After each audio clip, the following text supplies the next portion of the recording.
Tennise podcasti Matchpall toob teieni Tallink. Tere tennisesõbrad! On olnud erakordselt põnev aasta esimene Suure Slami turniir, sest Anett Kontaveit pääses esimest korda elus suurturniiril veerandfinaali ja kaotas siis alles täna hommikul maailma 3. reketile Simona Halepile 1-6. Mina olen saatejuht Gunnar Leheste ja minuga on siin stuudios Eesti Tenniseliidu peasekretär Allar Hint ja meie saate püsiliige Riho Kallus. Aga enne kui me kõike juhtunut analüüsima hakkame, kuulame, mida Anett ise Eesti ajakirjanikele sellest veerandfinaalist, mis 53 minutiga läbi sai, täna varahommikul rääkis. Jah, ma tundsin küll väljakul niimoodi, et ma ei arva, et ma mängisin väga halva mängu, aga ma ei leidnud mingit relva tema vastu, et ta oli igal pool kohal ja mängis ise ka uskumatult agressiivselt, et pani mind liikuma ja eksis väga vähe, et selles mõttes vastane mängis supermängu. Minu taktika oli ikka olla agressiivne ja proovida mängu kontrollida, aga jah, raske on oodata võib-olla nii head mängu vastu. Ma ei tea, et eks ma teadsin muidugi, et ta on väga hea mängija, et ta on võimeline superet tenist mängima, aga jah, et miski, mis mina tegin, ei toiminud tema vastu edukalt. Ma arvan, et imelik oleks, kui ma jääks rahule oma esimese Grand Slami veerandfinaaliga peale seda, kui ma kolm kuud tagasi ei saanud midagi sörkida. Et ma arvan, et ma olen väga rahul. Muidugi alati tahan võita, aga vastane mängis väga head tennist ja mul midagi kripeldama jäänud, et ma andsin endast parima ja ma olen super rahul sellega, kuidas ma olen mänginud, kuidas ma olen võidelnud, kuidas ma tunnen, et mu tennis areneb ja läheb paremaks ja ma ise olen üldiselt jah, selles mõttes väga rahul. Suures ei närveerinud väga enne mängu või ei olnud kuidagi eriliselt närvis või niimoodi, et ma ei tea, sellega, et ma ei teanud enne mängu, kuidas ma ennast tunnen, aga ma tõesti tundsin ennast täiesti okeilt, et ei olnud sellist minul sellist mingit võidukohustust ju ilmselgelt ei olnud ja ma ei tundnud ennast kuidagi kehvasti või väga närvilisena. Tennise podcasti Matchpall toob teieni Tallink. Tagasi stuudios, kus minu külalisteks on Allar Hint ja Riho Kallus, mõlemal silmad kotti söö läbi vaadanud põnevaid tennisemänge. Üks just äsja lõppes. Dominic Thiem alistas siis Rafael Nadali. Aga Aneti mängust rääkides, mis mulje ja Maik teil sellest tänasest ööst suhu jääb? Tervist minu poolt. Tegelikult jääb väga hea Maik ja kui mõelda ka tervet turniiri kokku, et Anett mängis tegelikult väga ägeda turniiri. Tegi nii-öelda mitte ainult oma rekordi, vaid ka ma arvan, mänguliselt oli väga heal tasemel.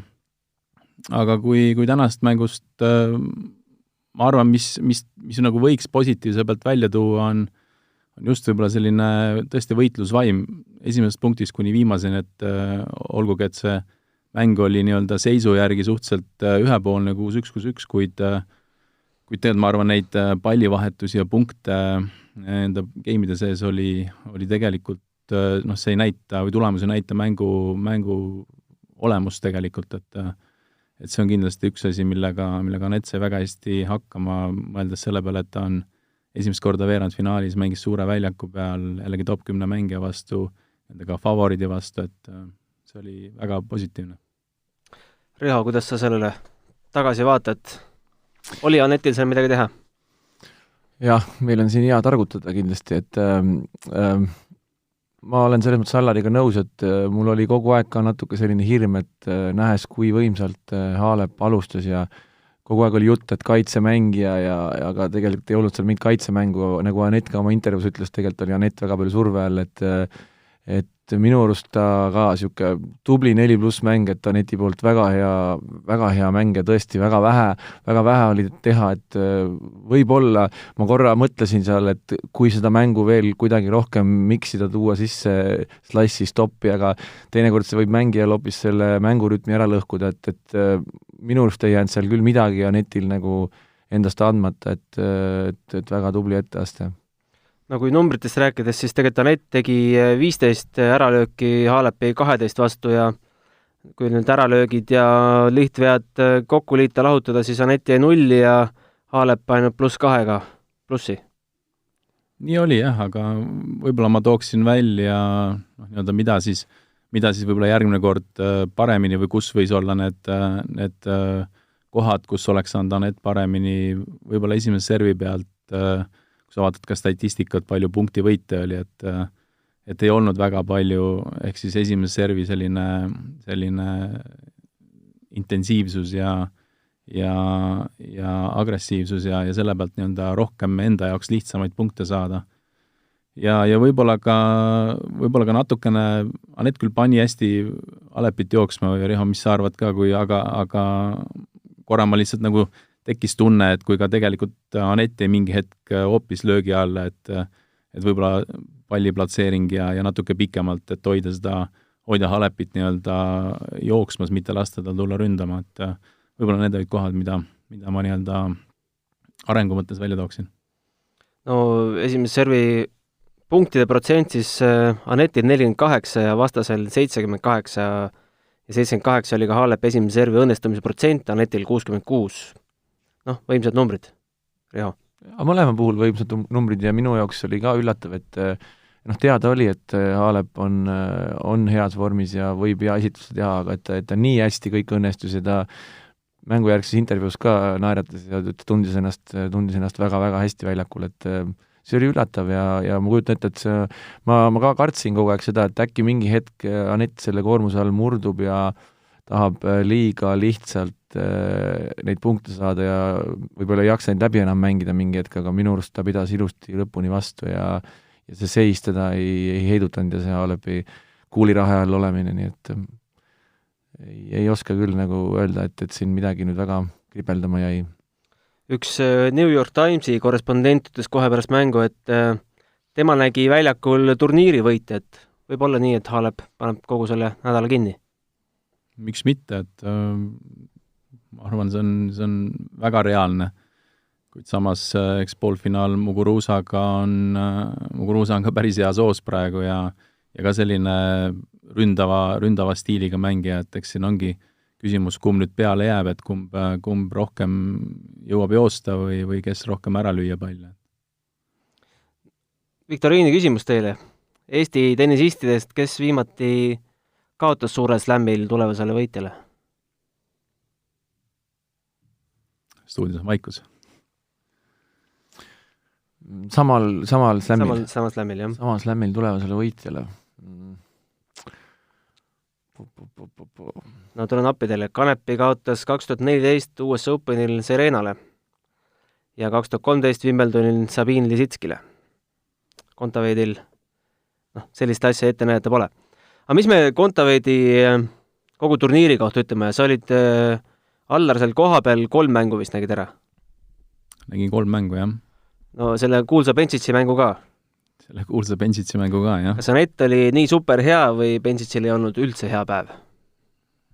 Sinu vaatevinklist. Ma arvan, et Anett alustas nii hästi ja ta võttis mingis mõttes Benčicilt selle, ma isegi ei ütle, et ta mänguisu ära võttis, aga ta ei lasknud Benčicil mängu sisse tulla, mis oli, ma arvan, üks määrav ka selle mängu juures, et tulemuse juures, et kui ikkagi sa ei lase vastasel initsiatiivi haarata mängu sisse tulla, siis sul on raske midagi teha, et ta natuke nagu võttis selle mängutuju ära, kuigi Benčić võitles seal, eks, aga jah, eks ta oli võib-olla natukene mõlemad ka, et ega Benčićil ei olnud hea päev, kuid nagu ma ütlen, et Anett ei lasknud tal väga palju ka head päeva tekitada. No siin on täna arvamust avaldatud, ma ei julge sõnu kellegi suhu panna, aga mulle kuskilt mulje, et keegi ütles, et justkui ainus halb sett, mille Anett kogu turniiri jooksul mängis, oli siis Sorribes Tormole kaotatud 4-6. Jagad see tema arvamust? Jaa, et see oli täiesti ebaõnnestunud sõit ja et see Anett ise pärast ütles ka, et oi. Riho, kuidas me peaksime Eesti tennise ajaloo seisukohalt sellel Aneti veerandfinaali kohale vaatama? No esiteks kindlasti on ta ju tegelikult ju ainuke tennisist, kes on nüüd peale Kaiat selle nüüd saavutanud naistest, eks ju, et see on juba väga-väga suur asi ja et Austraalia Openis ei ole keegi kunagi nii kaugele jõudnud, nii et minu arust see on ikka väga ajalooline saavutus, et ma olin väga siiralt üllatunud, et ta nii kiiresti tegi nii hea tulemuse peale seda, missugune ta õnnetu vigastus oli eelmise aasta lõpus, nii et kindlasti minu jaoks on see küll väga meeldejääv sündmus tennisele, et Allar, tuleb mingi vastu korraldada Anetile? Ja no me korraldame siin kohe järgmine nädal ühe turniirina, et tahad sa tähendada, Riho?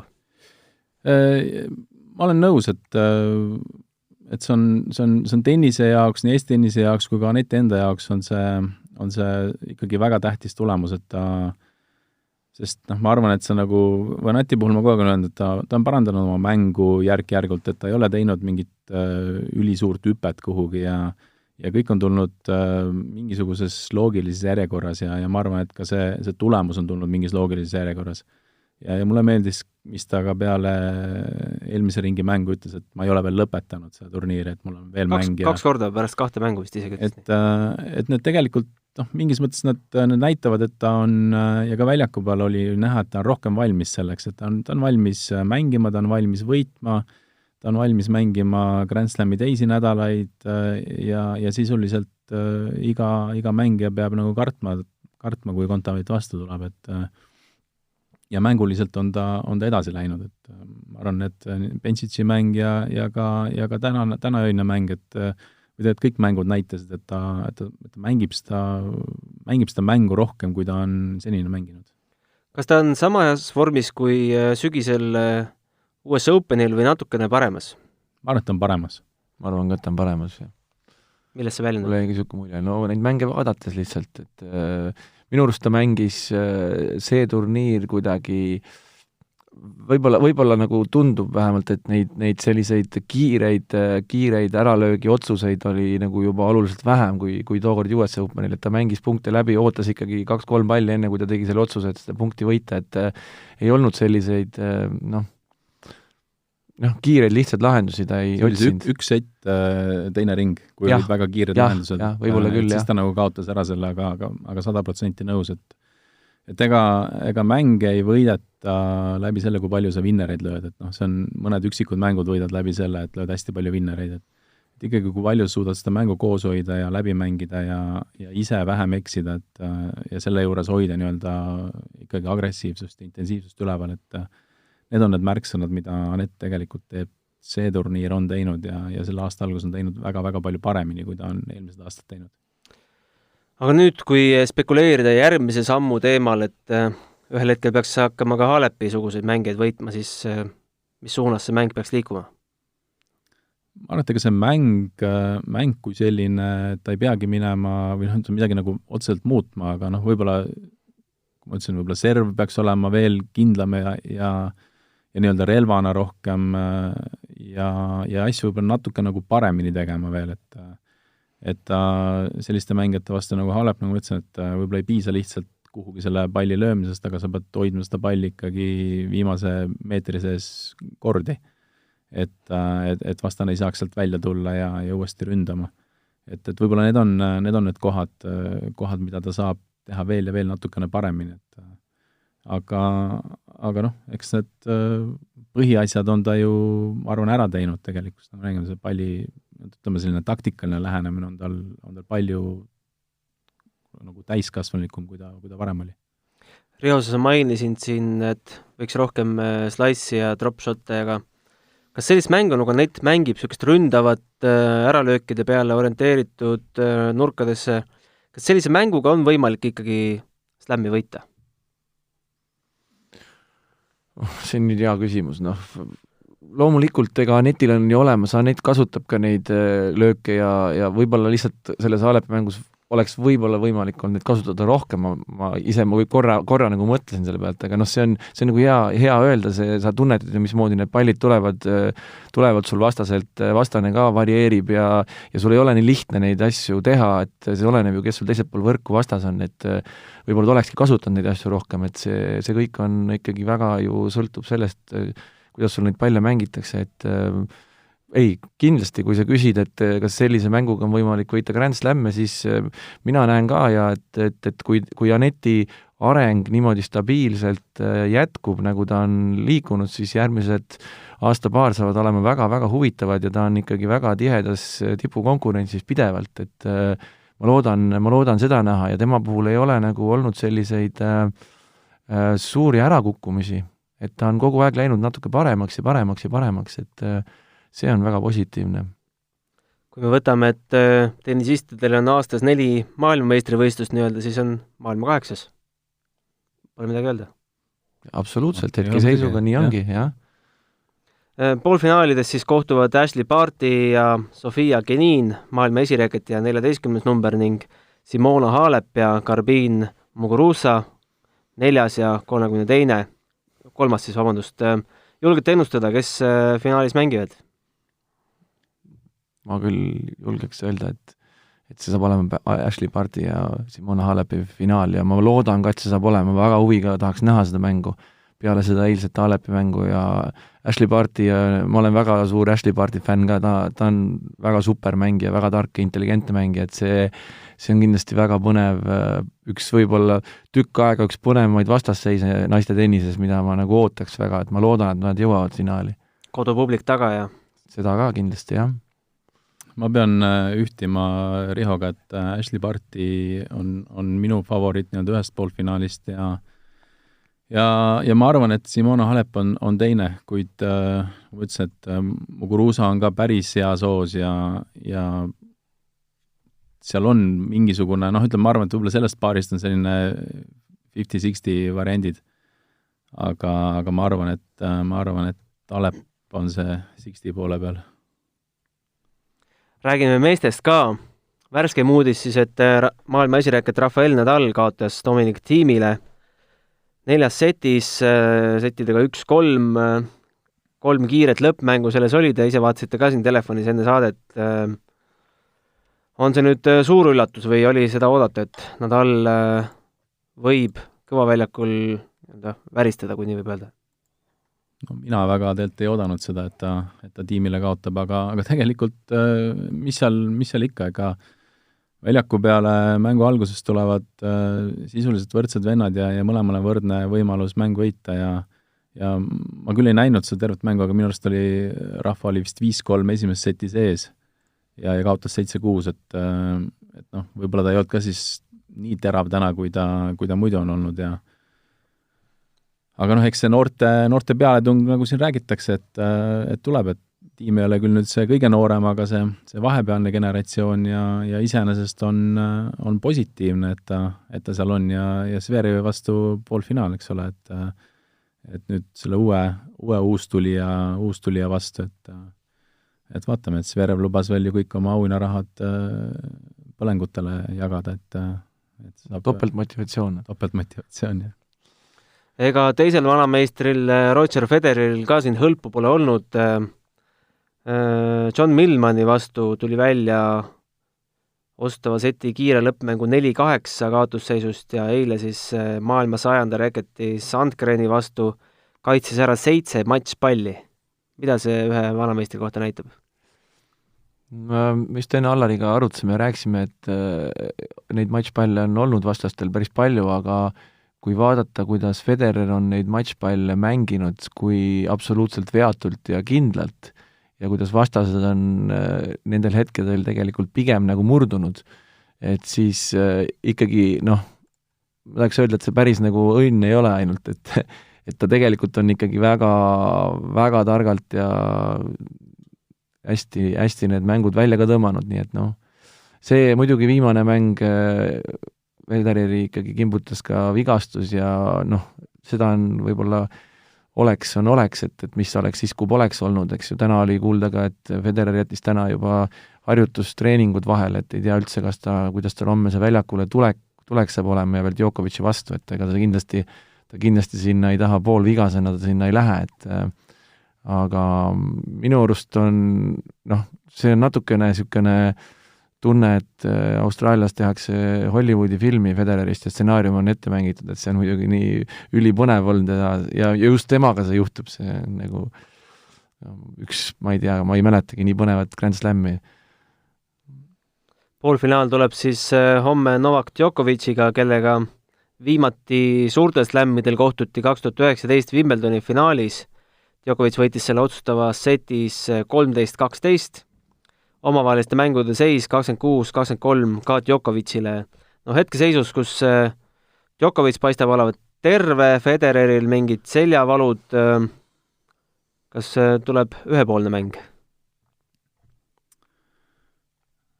Seda on võib-olla keeruline öelda, et ühepoolne või mitte, kuid vaadates, kuidas Djokovic on purjetanud siin mänge läbi, siis see on väga nii-öelda muljetavaldav olnud.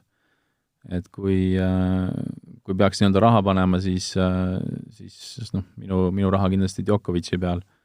Et siin ei ole kahtlustki, sest ja arvesse võttes kõike seda vigastusi ja muid, mis siin Federeril võib olla ja ta ei ole olnud kõige selline aktiivsem ja valmis nagu võitlema iga hetk, et ta on hästi ratsionaalselt mänginud ja hoidnud ennast, et ma arvan, et see mingisugune põhjus on ka võib-olla juba eelmistest mängudest kaasa tulnud, et see ei ole selline kõmm kiirelt läbi käik olnud. Kui me enne turniiri siin spekuleerisime, arutasime ka noorte meeste võimaluste üle, siis Danil Medvedev ja Stefanos Tsitsipas olid need nimed, kellele me panustasime, aga juhtus nii, et Medvedev kaotas 4. ringis Wawrinkale 5. setis ja Tsitsipas juba 3. ringis 3. setis Raonicile. Tundub, et need mehed ikka veel ei ole valmis lämmi võitma. Või mis sa arvad, Riho? Jah, pigem ma ikkagi kaldun ka arvama, et täna on need konkurendid, eriti muidugi Djokovic'i näol on ikkagi need mehed, kes seda karikat tahavad pea kohal rohkem tõsta või on suutelised rohkem tõstma, et see neid mängijaid eriti just sellistes tähtsates faasides turniiri poolfinaalis ja finaalis alistada, ma pigem kaldun ka teisele poole, et see Grand Slam on ikkagi, eriti meeste puhul on natuke nagu erinev, et see 5 parem mängud ja kõik see annab nagu teistsuguse sellise nagu tunnetuse selle mängul, et mäng ei ole läbi, kui 2 setti oled võitnud ja et need nooremad, nad on küll tulnud jälle lähemale, et nad kaotavad ikkagi sama Tsitsipas Raonicile ja ütleme sellise kogemus on võitnud, kuid nad astuvad kogu aeg samme lähemale, et Zverev näitab eriti seda praegu, eks ole, kus ta on poolfinaalis. Aga jah, eks järgmised aastad on jälle huvitavamad selle võrra. Kas Dennis Sandgren, kes nüüd 100. kohalt tõuseb 56. maailma edetabelis, on järgmine suur nimi meeste tennises? Ma ei tea, ma ei tahaks küll uskuda, et on, aga no ta juba on suur nimi tennises, ütleme selle turniiriga kindlasti, et tema karjäär on selles mõttes ülipõnev ja nagu võib-olla heaks motivaatoriks meie enda poistele, et mees on tegelikult enamus oma karjääri mänginud ATP Challenger turniiridel, et see ja ta ikkagi on uskunud ja suutnud ennast nii kaugele välja mängida, et see on juba, ma arvan, et see on juba huvitav, aga jah, see päris nagu see, mis me räägime võib-olla siin top 10 või top 20 mängimisest, see on natuke võib-olla, jah. Kas ta oli eelmine aasta ka, oli 2018 oli ta veerandfinaalis. 2018. Tundub, et talle ka meeldib seal. Kaotas siis Jung Hyunile, korealasele. Aga nagu Federergi ütles, et ta on kaua tennist mänginud, aga kunagi pole tennise vastu mänginud, et oma nimega on ta juba selline teistsugune kuju. Räägime ühest reeglimuudatusest ka, mis puudutab naiste tennist ja mis uudis siin paar päeva tagasi tuli. Me kõik mäletame seda Serena Williamsi ja Naomi Osaka finaali 2018, kus Serena väidetavalt sai siis keelatud abi sealt tribüünilt oma treenerilt Patrick Mouratoglou'lt. Nüüd on see abi lubatud VTA International ja Premier turniiridel. Alates veebruarikuust võib siis treener väljakult midagi hõigata, midagi näidata, nii-öelda juhendada. Kuidas see naiste mängu muudab? Eks ta mingil määral muudab, võib-olla ka mõnda hakkab segama rohkem, et jumal tea. Aga eks see nii-öelda see reegli rikkumine on seal ju pidevalt sees olnud, et mida treenerid tribüüni pealt teevad, et ühtmoodi või teistmoodi, et kas siis hõikavad või räägivad sosinal või näitavad kätega midagi, et see murekoht nagu on seal olnud ja läbi selle reegli mingis mõttes nagu võetakse mure ära, et on siis kõigil lubatud, et ma küll ei kujuta ette, mismoodi see asi hakkab välja nägema, et servikeel jääb ikka alles, et selle vahel nagu seda küll, jah, aga ma natuke nagu lihtsalt oma vaimusilmas kujutan sellist bardaki, et kui treener seal tribüüni peal hakkab vehkima ja hõikama ja et mõtlen ka, et kuidas ta jah, nagu mängu ei hakka segama, et see küsimus, et kus see piir nüüd läheb siis lõpuks, et aga me räägime ikkagi mingist testiperioodist praegu, et kas see reegel nüüd tuleb, et jääda või midagi võetakse teistmoodi ette, et see on omaette küsimus, aga jah, ütleme selline, kuidas teda siis võib-olla ei peagi kontrollima, et aga naljakaks muutub. Päris pikalt on ju testitud ka seda võrgutripsu teemat juba mitu aastat, 2 või? Kaua see testiperiood jätkub, on sul selle kohta ka mingit infot? Pidev testiperiood, aga praegu ei testita rohkemat kui noorte peale. Kurb on vaadata neid noori, kes täiskasvanud klassis muudki jooksevad selle tripsu järgi seal. Aga eks see tennis on olnud hästi traditsiooniline sport ja kuskil maal teda ei ole ju muudetud nii-öelda põhimõtteliselt mängu ennast. Et eks neid punkte on midagi toodud ja sama see, mis on iseenesest hea asi, on see, nagu sa nimetasid ka see servikell, et ma arvan, et see paneb mängu oluliselt nagu ütleme teistsuguse tempo peale, et aga eks ole jälle näha, et mismoodi see treeneri praktikas, mismoodi see treeneri õpetamine mängu ajal siis hakkab mõjutama. Servikell on ka nii ja naa, nagu siin Nick Kyrgios eelmine aasta ära tõestas, et mõnele mehele pannakse servikell natukene hiljem tööle, viiates siis Rafa Nadalile. Jah, eks kas ta on nüüd mingist persoonist kinni, aga ma vaatasin ka kusjuures just sellel turniiril, et see nii-öelda servikell ei hakka alati tööle siis, kui eelmine punkt on läbi, vaid ta hakkab mingisuguse viitega tööle, aga eks ta ikkagi, aga teistpidi mõtlen, et kui nähakse seda kella ja ka siin rahvamängus oli, eks ole, kus rahva tahtis veel enne matšpalli rätikut saada, siis öelda, et sa ei saa võtta seda lihtsalt, sinu aeg on läbi. Et võib-olla paar aastat tagasi oleks ta rahulikult läinud veel rätikut võtma ja oma püksid ära kohendanud, aga seekord tal ei olnud seda aega, et eks ta natukene tõmbab ikkagi mingisuguste piiride sisse mängu. Kui veel sellest treeneri kasutamisest rääkida, siis mina näen küll oma vaimusilmas, et ilmselt see tribüünil treeneri juhendamine see nagu kanda ei kinnita, aga mulle nagu jäi mulje nendest pressikonverentsidest, mis naistennisistid on siin andnud, et loodetakse, et tuleb treeneri väljakule kutsumise õigus ka slämmidele. On see lootus nii-öelda õigustatud? Miks mitte, jah, et ma arvan, VTA tuur on treeneri väljaku peale tulek on nagu mingis mõttes õigustanud ennast või ta on osa mängust ja ta on ka kuskil, ma mõtleks, et ta on vaatemängul vähemalt telemõistes, et sul on mikrofonid küljes ja treener, rahvas kuulab, mis treener räägib aga ta on mingisuguse kindla raami sees, mis on minu arust väga, väga okei. Et ma ei tea, kas ta tuleb siis meestele ka, et kui ta Grand Slamile tuleb, jah, see on oluliselt reglementeeritum ja palju lihtsam nagu ei sega mängu. Ma olen ka selle poolt ja minu jaoks on natuke nagu tennises segane see, et erinevatel turniiridel, erinevatel sarjadel on erinevad reeglid. Kas või sama näidega Grand Slamide punktid, eks ju, et kui kõikidel Grand Slamidel mängitakse erinevate reeglitega, et see võiks kuidagi nagu natuke rohkem ühtlustatud olla, kogu aasta ringi mängijad mängivad sarja ja nad teavad, et asjad käivad nii, et see on natuke nagu segane tennises minu jaoks. Ma olen nõus, et minu arust on see mitte nüüd nii segaseks läinud, aga täiesti põhjendamatuks läinud, et kõik slämmid on nüüd erinevad põhimõtteliselt. Inimesed ei mäletanud, oli see tiebreak nüüd 7 või 10 vaata. 13, 12. Ja, et seda on nagu natuke palju, et inimene, kes iga päev selle sees Australian Open äpp ei jõudnud järgi sellega, ta näitas esimeste setide tiebreaki ka 10-8 või midagi sellist. Segased lood. Aga tuleme sealt maailma kukla poolelt nüüd siia Tallinnasse järgmine nädal 5.–8. veebruarini Fed Cup tippmängud meil Tallinki tennisekeskuses. Allar, mis see faasis meil ettevalmistused on hetkel? Korraldus käib.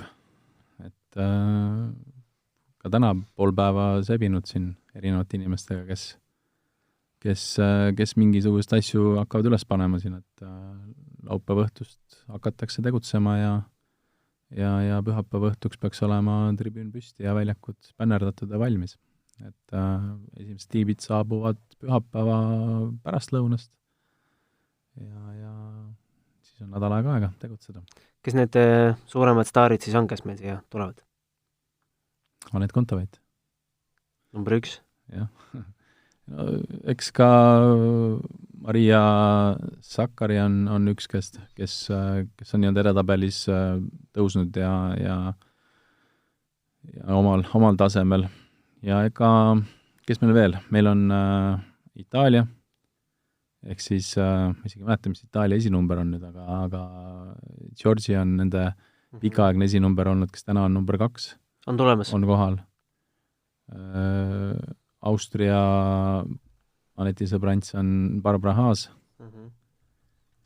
Siis, ja loomulikult Ukraina, eks ole, Ukraina ju terve koosseis on top-mängijaid täis, et eesotsas Svitolina ja Stremska. Et ma arvan, eriti nende mänge saab olema väga huvitav jälgida. Tahakski kuulajale siin öelda, et Eesti mängib küll, mängud on küll samal ajal, aga kui ta ka kõrvalväljakule korra lähete piiruta, siis seal on ka häid lahinguid.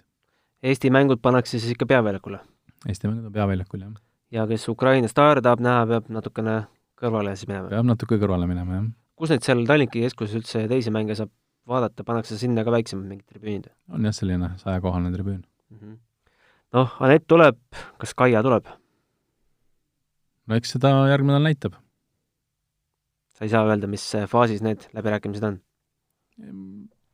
Ei ole praegu midagi nagu rohkemat kommenteerida, jah, et Märten Tamla paneb naiskonna kokku ja räägib läbi kõikide mängijatega, et nii on tänasel päeval. Räägime sellega läbi, kui me alagrupi võidame, siis lähme veel kokku viimasel päeval alagrupi võitjaga. Jah, aga tegelikkuses on see nii-öelda tähtsusetu mäng, et 2 tiimi, 2 võistkonda pääsevad play-offi ja laupäev on, sisuliselt on laupäevane päev on allakukkujale või viimaste kohtade, grupi viimastele kõige tähtsam, et nad sealt grupist välja ei kukuks. Ja edasi ei käi play-off mitte enam maailmaliiga teise liiga peale, vaid kuidas selle nimetati, Fed Cupi kvalifikatsioon turniirile pääsu nimel, seal on uus süsteem sealgi? Jah, et sellel aastal see esimest korda on nii-öelda finaalturniir, nagu Davis Cupilgi oli, on Budapestis ja sama nädal, kui meil on turniir, siis mängivad ka 16 naiskonda 8 koha peale mängivad aprillis toimuvale finaalturniirile pääsu eest ja need, kes siis kaotavad nendest 8 mängime siis nii-öelda meie grupi tõusjad mängivad play-offi kaotajatega aprillikuus, et kellel on võimalus järgmine aasta sinna päästa. Aga selge, tõmbame täna selle podcastile joone alla. Kohtumiseni järgmistes saadetes. Meie meiliaadress, tuletan meelde, kui kellelgi on küsimusi tekkinud, on tennis@delfi.ee. Meid saab kuulata ka SoundCloudis, Apple podcastis ja Google podcastis. Olge vahvad ja kuulmiseni. Aitäh teile! Aitäh! Tennise podcasti Matšpall toob teieni Tallink.